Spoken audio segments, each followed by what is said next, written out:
家好，欢迎来到 Learn Chinese on the Go。今天我们来聊一聊，千万别错过灯会。小美，你知道吗？我朋友以为中秋节就是灯会。啊？真的吗？那可差远了，2个节日。是啊，他说他去年错过了。我听了觉得很奇怪。你有没有遇到过这样把节日搞混的情况？真的有，很多人都以为有灯就是灯会。想象一下，要是错过了元宵节的灯会，那就太可惜了，那才是真正的大灯会啊。对啊，千万别错过它，那种气氛太棒了。我记得第一次去看灯会，真是太震撼了。第一次看的感觉是不是完全不一样？对，我没想到灯笼可以做得那么漂亮。是的，各种形状，各种颜色，特别好看。而且不仅仅是看灯，还有很多有趣的东西。比如猜灯谜，我每次都要试一试运气。哈哈，你猜对过几个？我总是猜不出来。很少，不过重在参与嘛，大家一起玩。对，那种热闹的氛围，平时很难感受到。还有好吃的元宵，甜甜糯糯的，我很喜欢。你喜欢甜的还是咸的？我个人更爱甜的。我喜欢芝麻馅儿的，那代表团团圆圆。是啊，灯会也是家人朋友团聚的好机会。晚上大家一起逛灯，边吃边聊，多开心。这种文化体验真的应该让更多人知道。没错，这不仅仅是灯，是我们的传统。如果有人真的错过了，那真是太可惜了。所以我们今天就是要提醒大家别错过。对，每年元宵节那才是灯会的重头戏。记得带上相机，每一处风景都值得拍下。我上次就拍了好多，回去看了好久好久。那种光影，那种色彩，简直就是艺术品。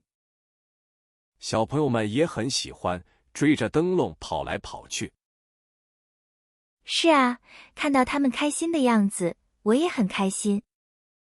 我觉得灯会有一种魔力，让人感到幸福。没错，走在灯海里，好像烦恼都消失了。所以说，千万别错过，真不是随便说的。这是一种感受，只有亲身体验才能明白。你说，今年灯会会有什么新的花样呢？我也很期待，每年都有新的惊喜出现。希望今年能看到更多有创意的灯笼设计。我还想去尝尝不同地方的元宵口味。这是个好主意，我们可以计划一下行程。感受节日气氛，体验传统文化。这就是我们聊文化、学语言的意义吧。对，从这些活动中了解更多生活。你觉得最能代表灯会的是什么呢？我觉得是那份家人团聚的温暖感觉。说得太好了，我完全同意你的看法。那今年我们约好了一起去看灯会吗？当然，千万别错过，这次我来做导游。太棒了，期待今年的元宵节灯会。是啊，我记得小时候提着小灯笼，那个感觉真好，特别有节日气氛。对，灯笼的形状也越来越多了。从传统的到创新的，真是目不暇接。我去年看到一个鱼形灯，活灵活现。哇，我记得有一次我差点走丢了。真的吗？那当时是怎么找到的呢？我听到广播里找人的声音，才安心。哈哈，人山人海，很容易走散啊。是啊，那时候才知道人声鼎沸。人声鼎沸这个词用得真贴切。它形容人群喧闹，声音像锅开了一样。很形象。我以前只知道热闹非凡。不同的词表达的侧重点不同呢。是的，这就是语言的魅力所在吧。说到热闹，你有没有注意过灯谜？当然，每次都去猜，但很少猜中。灯谜也是元宵节的传统活动之一。它不仅仅是文字游戏，还考验智慧。对，有些谜面还蕴含着古诗词呢。哇，那更需要深厚的文化底蕴了。没错，你觉得哪种谜语最难猜呢？我觉得那些关于生肖的谜语挺难。12生肖的知识点也很多。比如子鼠丑牛，你知道它们的顺序？这是传统计时和文化符号的结合。是啊，每个生肖都有自己的故事，而且还和人的性格、命运挂钩呢。真的吗？我朋友属虎，脾气特别冲。哈哈，这只是民间的一种说法啦。不过，这让生肖文化更有趣了。还有啊，不同地区元宵吃法也不同。哦，我只知道甜的和咸的两种。北方是滚元宵，南方是包汤圆。哇，原来做法都不一样，长知识了。口味更是五花八门，甜咸辣都有。辣的元宵，这我可真没听说过。确实很少见，但在四川某些地方有。四川人对辣真是情有独钟啊。对，体验这些能更懂中国生活。是啊，语言和文化真是分不开的。所以，千万别错过亲身感受的机会。我在想，元宵节晚上还有什么习俗？除了赏灯吃元宵，舞龙舞狮也常见。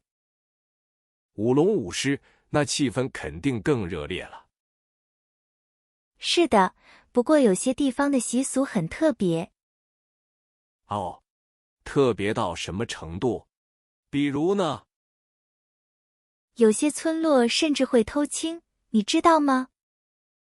偷青，这听起来有点神秘啊。下次我们可以专门聊聊这些有趣的。是啊，听着就让人好奇。这种习俗真的会让你大开眼界。哇塞，还有比偷青更特别的吗？当然有，有些地方会烧塔。烧塔，听起来有点危险啊。别担心，这是表达祈福的方式。那具体是怎么做的？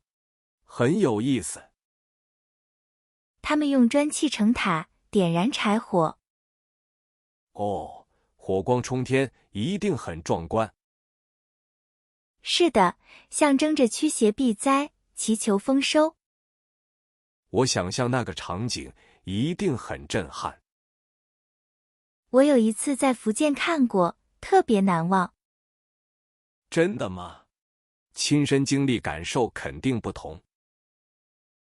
对，那火堆烧得特别旺，很温暖。除了祈福，它还有别的含义吗？它还寄托了人们对新年的期望。原来如此，文化真是无处不在。是的，每个细节都有深层寓意。这些传统真的很有生命力。即使时代变迁，它们依然存在。比如说“塔”这个字本身就很有趣。对，它常常和高大、神圣联系起来。你说为什么不用堆而用塔呢？可能是因为塔有向上、集中的感觉。这样一想，语言和习俗真的互通。是啊，语言是文化最好的载体。还有哪些你觉得特别的灯会习俗？有些地方会猜灯谜，非常有趣味性。哦，猜灯谜，我小时候最喜欢了。是啊，谜面常常藏着地方特色。有一次我猜谜，闹了个大笑话。哈哈哈，快说说看，什么情况？谜底是方言，我完全听不懂。哎呀，这个确实很难，我也有过。我还以为是谜语太难，结果是方言。所以说，语言是了解当地的关键。对，要多跟当地人交流，才能懂。是的，他们的语速和用词都不同。我觉得最好的办法就是多听多看。没错，沉浸其中是最好的学习方式。说到灯谜，我想到一个更深的。是什么？快讲讲看。有些灯谜其实是反映社会现象。哇，这就有意思了，是时代的缩影。对，比如过去和现在的社会变化。那有没有一些现在很难理解的谜语？肯定有，有些谜语很考验历史知识。看来灯会不仅是热闹，更是智慧。是啊，这些传统背后的故事更精彩。没错，灯会趣事还有很多，下次聊。哎，别下次啊，我突然想到一个。什么事？你这么急？我在南方看灯会时听到个词。哦，什么词？跟灯有关吗？走马灯原来不是一般意义。走马灯，不就是会转的吗？对，但它背后有故事，有典故。哇，快讲讲，我超好奇的。古代用它来比喻世事变幻。像人生百态，转个不停吗？没错，我朋友就曾误解过。他怎么误解了？讲个笑话。他以为是跑来跑去的马灯。哈哈哈，这很有意思啊。语言的细微之处真得细品。是啊，尤其是在不同地区。我还听过一种荷花灯。荷花灯，那个也很常见。但它的制作工艺很讲究。纸艺、骨架都是门学问。对，你知道吗？它象征什么？象征纯洁，还有吉祥如意。你答对了。那大家觉得呢？荷花在文化里地位很高。它的发音和很像吗？对，谐音梗是中华文化特色。所以荷花灯有和谐意。哇塞，这个我以前没想过。还有那种猜灯谜的口音呢。方言语速快，确实难。我有次听得一头雾水。我懂，只能靠肢体语言猜。后来我学着他们说话的调。哦，模仿发音和语调，管用吗？很有用。慢慢就听懂了些。这种沉浸式学习真有效。我还被邀请去做了个小灯笼。真的吗？那感觉怎么样？哇，用竹篾编骨架很复杂，光看都觉得手艺精巧了。当地师傅说这是传承。传承，工匠精神多重要。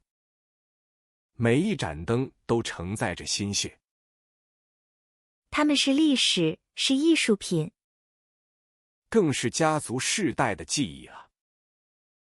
是的，所以去看灯会很有趣。还有些地方会放水灯呢。放水灯，那个有何讲究？那可就更复杂了，牵扯祈福。哇，下次我们专门聊聊它。那可不简单，放水灯寄托心愿。就是那种对未来的美好期盼。是的，很多人会在上面写祝福语。哦，所以每盏灯都有自己的故事。对，看到它们飘走，心里很平静。我有次看到一个小女孩放水灯。哦，她许了什么愿望呢？她轻轻对灯说了句家人平安。哇，那种场景真的能打动人心。是啊，那一刻觉得文化很温暖。这也让我想起另一个习俗了。是什么？是不是和灯有关系？有些地方会挂高高的祈福灯塔。祈福灯塔，那和水灯不一样吧？对，它象征着更高更远的祝福。那么，你觉得哪种形式更打动你？水灯的漂流感更让人沉思。沉思，是不是因为有种告别的意味？也许吧，也可能是期待新开始呢。哎呀，这个解读很有趣，很独特。你知道吗？水灯的莲花造型多。莲花有什么特别的意义吗？莲花在中国文化中象征纯洁。哦，所以它适合承载美好的愿望。是的，还有出淤泥而不染的气节。我朋友有次放水灯，结果翻了。哈哈，那画面一定很滑稽吧？他急得直跳脚，又哭又笑的。看来放水灯也需要一点技巧呢。是啊，要保持平衡，还得看风向。没错，不同地方灯会也不同。比如我听过有些地方会放孔明灯。孔明灯更是高空祈福，震撼人心。哇，想象一下漫天孔明灯的夜空。但放孔明灯要很小心，注意安全。这倒是真的，安全总是第一位。说到这个，我突然想到一个问题。什么问题？和灯会还有别的联系？现代科技和传统灯会怎么结合？哦，这可就更值得我们深入聊聊了。